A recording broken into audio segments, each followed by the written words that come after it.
El huésped de Drácula.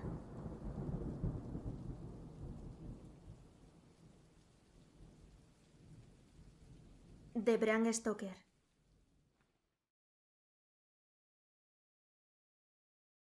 Cuando iniciamos nuestro paseo, el sol brillaba intensamente sobre Múnich, y el aire estaba repleto de la alegría propia de comienzos del verano. En el mismo momento en que íbamos a partir, Herr Delbrück, el maître del hotel del Quatre Saisons, donde me alojaba, bajó hasta el carruaje sin detenerse a ponerse el sombrero y, tras desearme un placentero paseo, le dijo al cochero, sin apartar la mano de la manija de la puerta del coche: «No olvide estar de regreso antes de la puesta del sol. El cielo parece claro, pero se nota un frescor en el viento del norte que me dice que puede haber una tormenta en cualquier momento. Pero estoy seguro de que no se retrasará». Sonrió. Pues ya sabe qué noche es. Johann le contestó con un enfático «Ja, mein Herr», y, llevándose la mano al sombrero, se dio prisa en partir. Cuando hubimos salido de la ciudad, le dije, tras indicarle que se detuviera: dígame, Johann, ¿qué noche es hoy?» Se persignó, al tiempo que contestaba lacónicamente: «Walpurgisnacht», y sacó su reloj, un grande y viejo instrumento alemán de plata, tan grande como un nabo, y lo contempló, con las cejas juntas y un pequeño e impaciente encogimiento de hombros. Me di cuenta de que aquella era su forma de protestar respetuosamente contra el innecesario retraso, y me volví a recostar en el asiento, haciéndole señas de que prosiguiese. Reanudó una buena marcha, como si quisiera recuperar el tiempo perdido. De vez en cuando, los caballos parecían alzar sus cabezas y olisquear suspicazmente el aire. En tales ocasiones, yo miraba alrededor, alarmado. El tiempo era totalmente anodino, pues estábamos atravesando una especie de alta meseta barrida por el viento. Mientras viajábamos, vi un camino que parecía muy poco usado y que aparentemente se hundía en un pequeño y serpenteante valle. Parecía tan invitador que, aun arriesgándome a ofenderlo, le dije a Johann que se detuviera y, cuando lo hubo hecho, le expliqué que me gustaría que bajase por allí. Me dio toda clase de excusas y se persignó con frecuencia mientras hablaba. Esto, de alguna forma, excitó mi curiosidad, así que le hice varias preguntas. Respondió evasivamente, sin dejar de mirar una y otra vez su reloj como protesta. Al final le dije: «Bueno, Johann, quiero bajar por ese camino. No le diré que venga si no lo desea, pero cuénteme por qué no quiere hacerlo. Eso es todo lo que le pido». Como respuesta, pareció zambullirse desde el pescante por lo rápidamente que llegó al suelo. Entonces extendió sus manos hacia mí en gesto de súplica y me imploró que no fuera. Mezclaba el suficiente inglés con su alemán como para que yo entendiese el hilo de sus palabras. Parecía estar siempre a punto de decirme algo, cuya sola idea era evidente que le aterrorizaba. Pero cada vez se echaba atrás y decía mientras se persignaba: «Walpurgisnacht». Traté de argumentar con él, pero era difícil discutir con un hombre cuyo idioma no hablaba. Ciertamente, él tenía todas las ventajas, pues aunque comenzaba hablando en inglés, un inglés muy burdo y entrecortado, siempre se excitaba y acababa por revertir a su idioma natal. Y cada vez que lo hacía miraba su reloj. Entonces los caballos se mostraron inquietos y olisquearon el aire. Ante esto, palideció y, mirando a su alrededor de forma asustada, saltó de pronto hacia adelante, Los aferró por las bridas y los hizo avanzar unos 10 metros. Yo lo perseguí y le pregunté por qué había hecho aquello. Como respuesta, se persignó, señaló el punto que había abandonado y apuntó con su látigo hacia el otro camino, indicando una cruz y diciendo, primero en alemán y luego en inglés: enterrados. Estar enterrados los que matarse ellos mismos.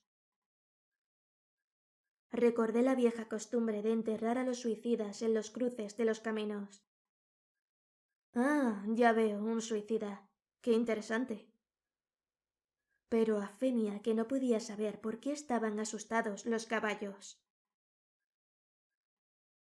Mientras hablábamos, escuchamos un sonido que era un cruce entre el aullido de un lobo y el ladrido de un perro.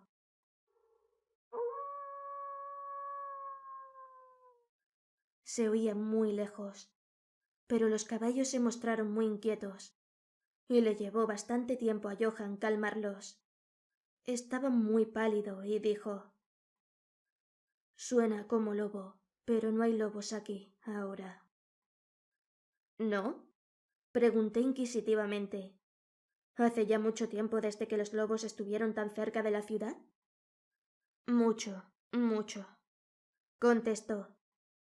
En primavera y verano, pero con la nieve los lobos no mucho lejos. Mientras acariciaba los caballos y trataba de calmarlos, oscuras nubes comenzaron a pasar rápidas por el cielo. El sol desapareció, y una bocanada de aire frío sopló sobre nosotros. No obstante, tan solo fue un soplo, y más parecía un aviso que una realidad, pues el sol volvió a salir brillante. Johann miró hacia el horizonte haciendo visera con su mano, y dijo: la tormenta de nieve venir dentro de mucho poco. Luego miró de nuevo su reloj y, manteniendo firmemente las riendas, pues los caballos seguían manoteando inquietos y agitando sus cabezas, subió al pescante como si hubiera llegado el momento de proseguir nuestro viaje. Me sentía un tanto obstinado y no subí inmediatamente al carruaje. Hábleme del lugar al que lleva este camino, le dije y señalé hacia abajo. Se persignó de nuevo y murmuró una plegaria antes de responderme. Es maldito. ¿Qué es lo que es maldito? Inquirí. El pueblo. ¿Entonces hay un pueblo? No, no. Nadie vive allá desde cientos de años. Me demoraba la curiosidad. Pero dijo que había un pueblo. Había. ¿Y qué pasa ahora? Como respuesta, se lanzó a desgranar una larga historia en alemán y en inglés, tan mezclados que casi no podía comprender lo que decía, pero a grandes rasgos logré entender que hacía muchos cientos de años habían muerto allí personas que habían sido enterradas, y se habían oído ruidos bajo la tierra, y cuando se abrieron las fosas se hallaron a los hombres y mujeres con el aspecto de vivos y las bocas rojas de sangre, y por eso, buscando salvar sus vidas, ¡ay!, y sus almas, y aquí se persignó de nuevo. Los que quedaron huyeron a otros lugares donde los vivos vivían, y los muertos estaban muertos, y no otra cosa. Evidentemente tenía miedo de pronunciar las últimas palabras. Mientras avanzaba en su narración, se iba excitando más y más. Parecía como si su imaginación se hubiera desbocado, y terminó en un verdadero paroxismo de terror. Blanco el rostro, sudoroso, tembloroso, y mirando a su alrededor, como si esperase que alguna horrible presencia se fuera a manifestar allí mismo, en la llanura abierta, bajo la luz del sol. Finalmente, en una agonía de desesperación, gritó: «Walpurgisnacht», e hizo una seña hacia el vehículo, indicándome que subiera. Mi sangre inglesa hirvió ante esto, y, echándome hacia atrás, dije: «Tiene usted miedo, Johann. Tiene usted miedo. Regrese, yo volveré solo. Un paseo a pie me sentará bien. La puerta del carruaje estaba abierta. Tomé del asiento el bastón de roble que siempre llevo en mis excursiones y cerré la puerta. Señalé el camino de regreso a Múnich y repetí: «Regrese, Johann. La noche de Walpurgis no tiene nada que ver con los ingleses». Los caballos estaban ahora más inquietos que nunca, y Johann intentaba retenerlos mientras me imploraba excitadamente que no cometiera tal locura. Me daba pena el pobre hombre. Parecía sincero. No obstante, no pude evitar el echarme a reír. Ya había perdido todo rastro de inglés en sus palabras. En su ansiedad, había olvidado que la única forma que tenía de hacerme comprender era hablar en mi idioma. Así que chapurreó su alemán nativo. Comenzaba a ser algo tedioso. Tras señalar la dirección, exclamé: «¡Regrese!» y me di la vuelta para bajar por el camino lateral hacia el valle. Con un gesto de desesperación, Johann volvió sus caballos hacia Múnich. Me apoyé sobre mi bastón y lo contemplé alejarse. Marchó lentamente por un momento. Luego, sobre la cima de una colina, apareció un hombre alto y delgado. No podía verlo muy bien a aquella distancia. Cuando se acercó a los caballos, estos comenzaron a encabritarse y a patear. Luego relincharon aterrorizados y echaron a correr locamente.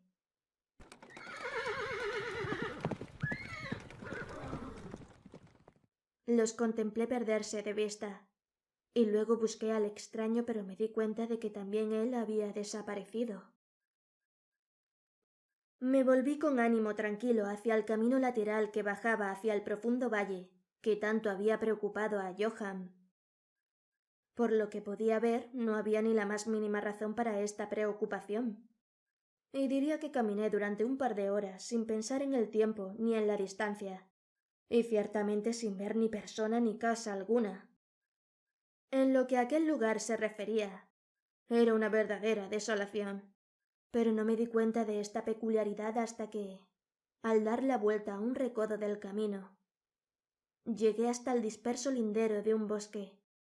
Entonces me di cuenta de que, inconscientemente, había quedado impresionado por la desolación de los lugares por los que acababa de pasar. Me senté para descansar y comencé a mirar a mi alrededor. Me fijé en que el aire era mucho más frío que cuando había iniciado mi camino. Parecía rodearme un sonido susurrante, en el que se oía de vez en cuando, muy en lo alto, algo así como un rugido apagado.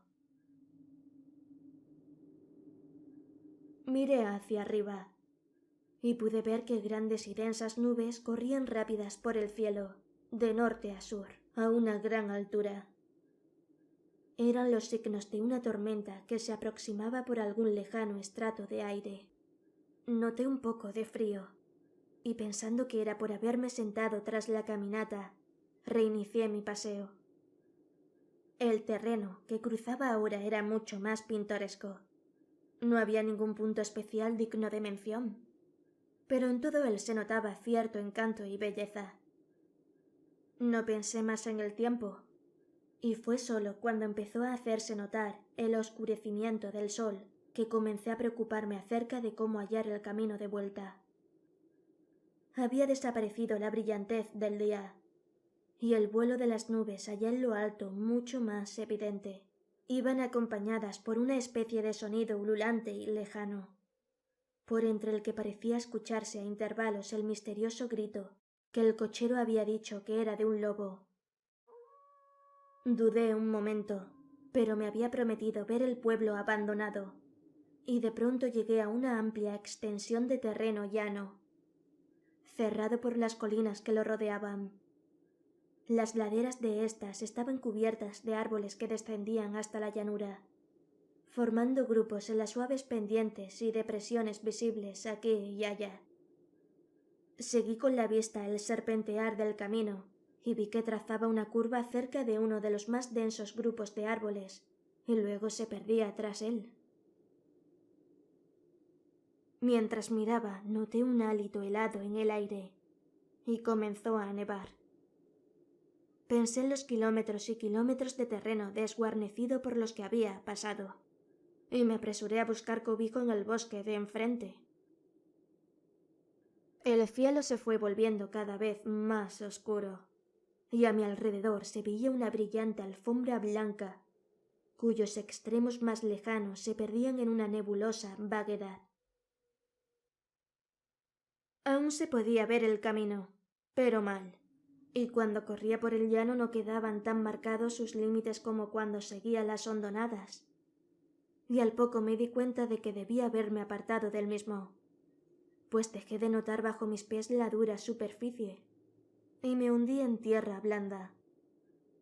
Entonces el viento se hizo más fuerte y sopló con creciente fuerza, hasta que casi me arrastró. El aire se volvió totalmente helado, y comencé a sufrir los efectos del frío a pesar del ejercicio. La nieve caía ahora tan densa y giraba a mi alrededor en tales remolinos que apenas podía mantener abiertos los ojos. De vez en cuando, el cielo era desgarrado por un centelleante relámpago, y a su luz solo podía ver frente a mí una gran masa de árboles, principalmente cipreses y tejos completamente cubiertos de nieve. Pronto me hallé al amparo de los mismos, y allí, en un relativo silencio, pude oír el soplar del viento en lo alto. En aquel momento, la oscuridad de la tormenta se había fundido con la de la noche, pero su furia parecía estar abatiéndose. Tan solo regresaba en tremendos resoplidos o estallidos. En aquellos momentos el escalofriante aullido del lobo pareció despertar el eco de muchos sonidos similares a mi alrededor. En ocasiones, a través de la oscura masa de las nubes, se veía un perdido rayo de luna que iluminaba el terreno y que me dejaba ver que estaba al borde de una densa masa de cipreses y tejos. Como había dejado de nevar, salí de mi refugio y comencé a investigar más a fondo los alrededores. Me parecía que entre tantos viejos cimientos como había pasado en mi camino, quizá hallase una casa aún en pie que, aunque estuviese en ruinas, me diese algo de cobijo. Mientras rodeaba el perímetro del bosquecillo, me di cuenta de que una pared baja lo cercaba y, siguiéndola, hallé una abertura. Allí los cipreses formaban un camino que llevaba hasta la cuadrada masa de algún tipo de edificio. No obstante, en el mismo momento en que la divisé, las errantes nubes oscurecieron la luna y atravesé el sendero en tinieblas. El viento debió de hacerse más frío, pues noté que me estremecía mientras caminaba, pero tenía esperanzas de hallar un refugio, así que proseguí mi camino a ciegas. Me detuve, pues se produjo un repentino silencio. La tormenta había pasado, y, quizá en simpatía con el silencio de la naturaleza, mi corazón pareció dejar de latir. Pero eso fue tan solo momentáneo, pues repentinamente la luz de la luna se abrió paso por entre las nubes, mostrándome que me hallaba en un cementerio, y que el objeto cuadrado situado frente a mí era una enorme tumba de mármol, tan blanca como la nieve que lo cubría todo. Con la luz de la luna llegó un tremendo suspiro de la tormenta, que pareció reanudar su carrera con un largo y grave aullido, como el de muchos perros o lobos. Me sentía anonadado, y noté que el frío me calaba hondo hasta parecer aferrarme el corazón. Entonces, mientras la oleada de luz lunar seguía cayendo sobre la tumba de mármol, la tormenta dio muestras de reiniciarse, como si quisiera volver atrás. Impulsado por alguna especie de fascinación, me aproximé a la sepultura para ver de quién era. ¿Y por qué una construcción así se alzaba solitaria en semejante lugar? La rodeé y leí sobre la puerta dórica, en alemán: Condesa Dolingen de Graz. En Estiria buscó y halló la muerte en 1801. En la parte alta del túmulo, y atravesando aparentemente el mármol, pues la estructura estaba formada por unos pocos bloques macizos, se veía una gran vigueta o estaca de hierro. Me dirigí hacia la parte de atrás y leí, esculpida con grandes letras cirílicas: Los muertos viajan deprisa. Había algo tan extraño y fuera de lo usual en todo aquello que me hizo sentir mal y casi desfallecí. Por primera vez empecé a desear haber seguido el consejo de Johann, y en aquel momento me invadió un pensamiento que, en medio de aquellas misteriosas circunstancias, me produjo un terrible estremecimiento. Era la noche de Walpurgis. La noche de Walpurgis en la que, según las creencias de millones de personas, el diablo andaba suelto, en las que se abrían las tumbas y los muertos salían a pasear, en las que todas las cosas maléficas de la tierra, el mar y el aire celebraban su reunión. Y estaba en el preciso lugar que el cochero había rehuido. Aquel era el pueblo abandonado hacía siglos. Allí era donde se encontraba la suicida, y en ese lugar me encontraba yo ahora solo, sin ayuda, temblando de frío en medio de una nevada y con una fuerte tormenta formándose a mi alrededor. Fue necesaria toda mi filosofía, toda la religión que me habían enseñado, todo mi coraje, para no derrumbarme en un paroxismo de terror. Y entonces un verdadero tornado estalló a mi alrededor. El suelo se estremeció como si millares de caballos galopasen sobre él, y esta vez la tormenta llevaba en sus gélidas alas no nieve, sino un enorme granizo que cayó con tal violencia que parecía haber sido lanzado por los míticos honderos baleáricos. Piedras de granizo que aplastaban hojas y ramas y que negaban la protección de los cipreses, como si en lugar de árboles hubieran sido espigas de cereal. Al primer momento corrí hasta el árbol más cercano, pero pronto me vi obligado a abandonarlo y buscar el único punto que parecía ofrecer refugio: la profunda puerta dórica de la tumba de mármol. Allí, acurrucado contra la enorme puerta de bronce, conseguí una cierta protección contra la caída del granizo, pero ahora solo me golpeaba al rebotar contra el suelo y los costados de mármol. Al apoyarme contra la puerta, ésta se movió ligeramente y se abrió un poco hacia adentro. Incluso el refugio de una tumba era bienvenido en medio de aquella despiadada tempestad. Y estaba a punto de entrar en ella cuando se produjo el destello de un relámpago que iluminó toda la extensión del cielo. En aquel instante, lo juro por mi vida, vi, pues mis ojos estaban vueltos hacia la oscuridad del interior, a una bella mujer, de mejillas sonrosadas y rojos labios, aparentemente dormida sobre un féretro. Mientras el trueno estallaba en lo alto, fui atrapado como por la mano de un gigante y lanzado hacia la tormenta. Todo aquello fue tan repentino que antes de que me llegara el impacto, tanto moral como físico, me encontré bajo la lluvia de piedras. Al mismo tiempo tuve la extraña y absorbente sensación de que no estaba solo. Miré hacia el túmulo, y en aquel mismo momento se produjo otro cegador relámpago, que pareció golpear la estaca de hierro que dominaba el monumento y llegar por ella hasta el suelo, resquebrajando, desmenuzando el mármol como en un estallido de llamas. La mujer muerta se alzó en un momento de agonía, lamida por las llamas, y su amargo alarido de dolor fue ahogado por el trueno.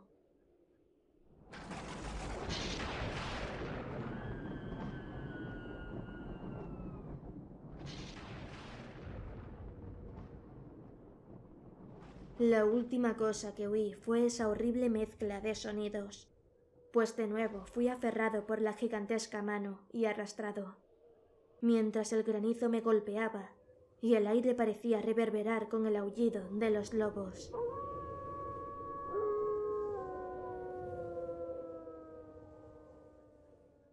La última cosa que recuerdo fue una vaga y blanca masa movediza, como si las tumbas de mi alrededor hubiesen dejado salir los amortajados fantasmas de sus muertos, y estos me estuvieran rodeando en medio de la oscuridad de la tormenta de granizo. Gradualmente, volvió a mí una especie de confuso inicio de consciencia. Luego una sensación de cansancio aniquilador. Durante un momento no recordé nada, pero poco a poco volvieron mis sentidos. Los pies me dolían espantosamente y no podía moverlos. Parecían estar dormidos. Notaba una sensación gélida en mi nuca y a todo lo largo de mi espina dorsal, y mis orejas, como mis pies, estaban muertas y, sin embargo, me atormentaban.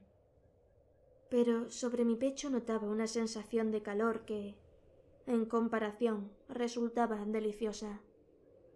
Era como una pesadilla física, si es que uno puede usar tal expresión, pero un enorme peso sobre mi pecho me impedía respirar normalmente. Ese periodo de semiletargo pareció durar largo rato, y mientras transcurría debí de dormir o delirar.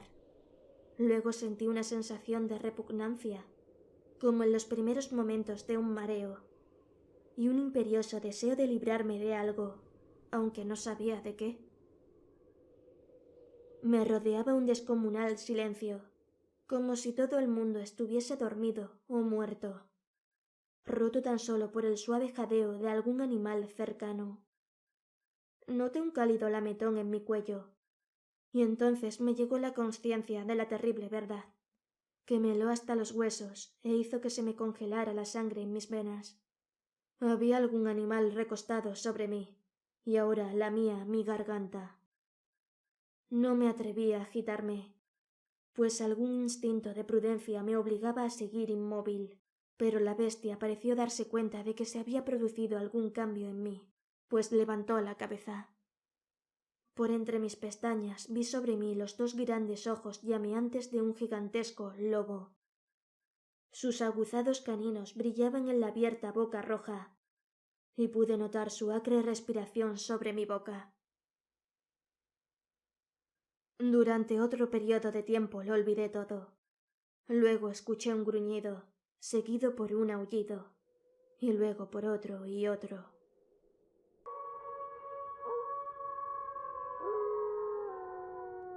Después, aparentemente muy a lo lejos, escuché un ¡Hey! ¡Hey! Como de muchas voces gritando al unísono. Alcé cautamente la cabeza y miré en la dirección de la que llegaba el sonido, pero el cementerio bloqueaba mi visión. El lobo seguía aullando de una extraña manera, y un resplandor rojizo comenzó a moverse por entre los cipreses, como siguiendo el sonido. Cuando las voces se acercaron, el lobo aulló más fuerte y más rápidamente. Yo temí hacer cualquier sonido o movimiento.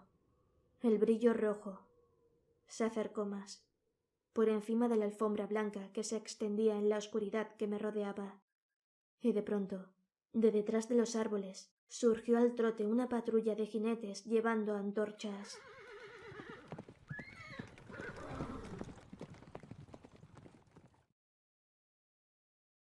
El lobo se apartó de encima de mí y escapó por el cementerio. Vi como uno de los jinetes, soldados, según parecía por sus gorras y sus largas capas militares, alzaba su carabina y apuntaba. Un compañero golpeó su brazo hacia arriba y escuché cómo la bala zumbaba sobre mi cabeza.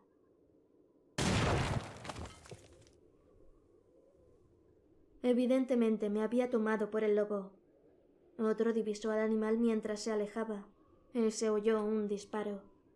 Luego, al galope, la patrulla avanzó. algunos hacia mí y otros siguiendo al lobo mientras éste desaparecía por entre los nevados cipreses. Mientras se aproximaban, traté de moverme.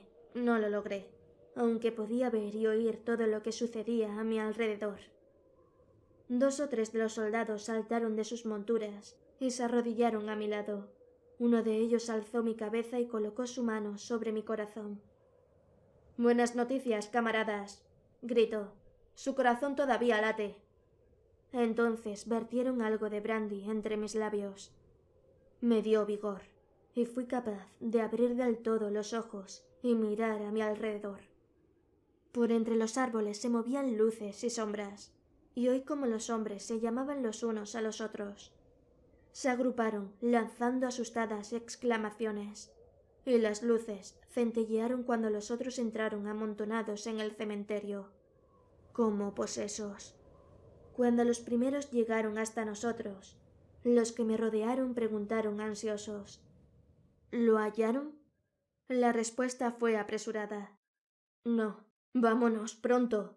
Este no es lugar para quedarse, y menos en esta noche». «¿Qué era?», preguntaron en varios tonos de voz. La respuesta llegó variada e indefinida, como si todos los hombres sintiesen un impulso común por hablar, y, sin embargo, se vieron refrenados por algún miedo compartido que les impidiese airar sus pensamientos.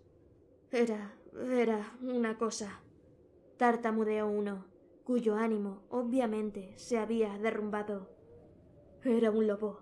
Sin embargo, no era un lobo», dijo otro, estremeciéndose.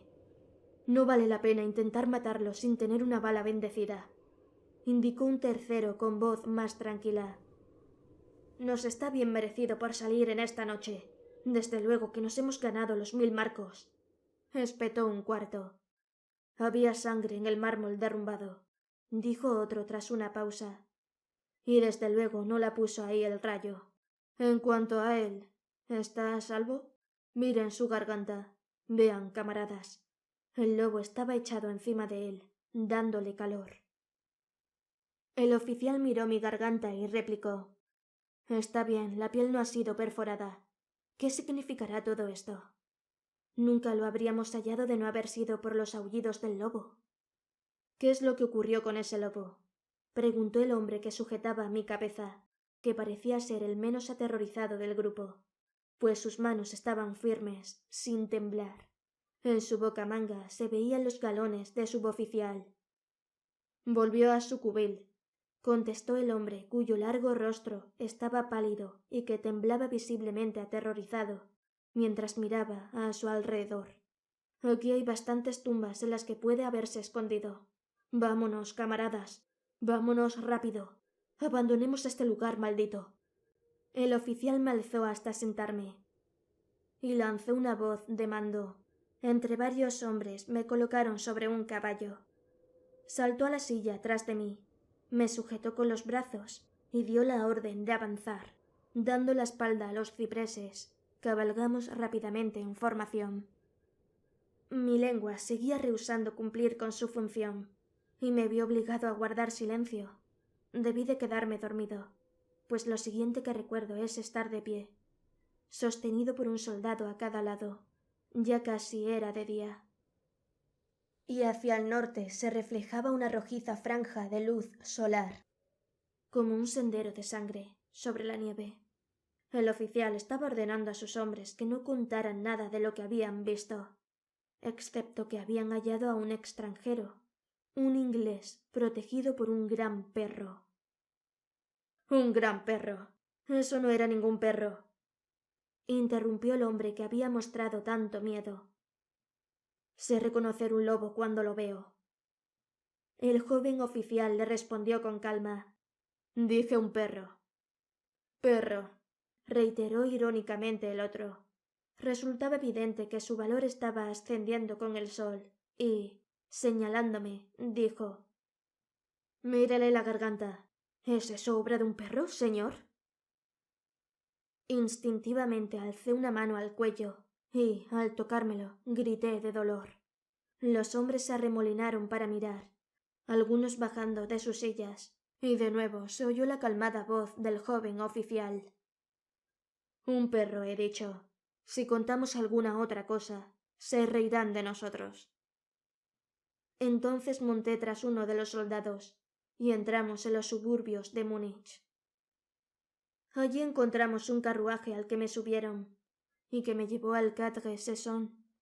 El oficial me acompañó en el vehículo, mientras un soldado nos seguía llevando su caballo y los demás regresaban al cuartel.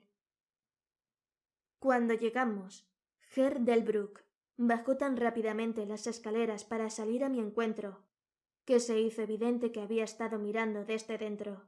Me sujetó con ambas manos y me llevó solícito al interior. El oficial hizo un saludo y se dio la vuelta para alejarse, pero al darme cuenta insistí en que me acompañara a mis habitaciones. Mientras tomábamos un vaso de vino, le di las gracias efusivamente a él y a sus camaradas por haberme salvado. Él se limitó a responder que se sentía muy satisfecho y que Herr Delbrück ya había dado los pasos necesarios para gratificar al grupo de rescate. Ante esta ambigua explicación, el maître d'hôtel sonrió, mientras el oficial se excusaba, alegando tener que cumplir con sus obligaciones, y se retiraba. Pero, Herr Delbrück, interrogué, ¿cómo y por qué me buscaron los soldados? Se encogió de hombros, como no dándole importancia a lo que había hecho, y replicó: Tuve la buena suerte de que el comandante del regimiento en el que serví me autorizara a pedir voluntarios. Pero, ¿cómo supo que estaba perdido? Le pregunté. El cochero regresó con los restos de su carruaje, que resultó destrozado cuando los caballos se desbocaron. ¿Y por eso envió a un grupo de soldados en mi busca? Oh, no, me respondió.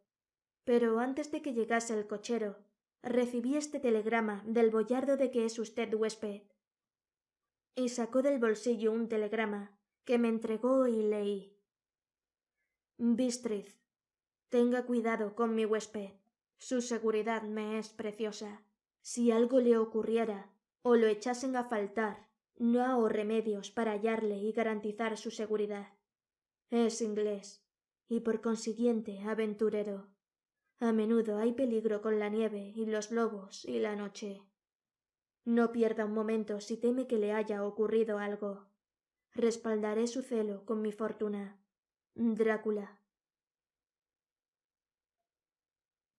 Mientras sostenía el telegrama en mi mano, la habitación pareció girar a mi alrededor, y si el atento maître d'hôtel no me hubiera sostenido, creo que me hubiera desplomado.